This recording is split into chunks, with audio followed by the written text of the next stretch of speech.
به افتخار و سلامتی اون بابای بی پولی که پسرشو دید سیگار میکشه، گفت پسرم یک بار دیگه سیگار دستت ببینم از ارث محرومت میکنم.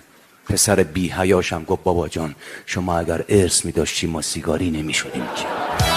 جواب میده به افتخار و سلامتی اون بابایی که بچهش مشق مینوشت، اومد بنویسه بابا آب داد، نوشت بابا باد داد. چون بیجامه گشاد پوشیده و تو خونه قدم میزنه، فکر میکنه آگوستیک میکنه و صدا رو نمیگیره. تو نمیدونی که رو مشق بچه تأثیر میذاری، قدم میزنی واسه خودت تو خونه میری میاد.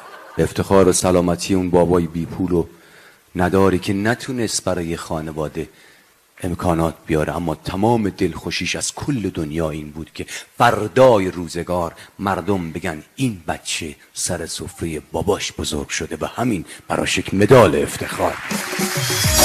حالا عصبانه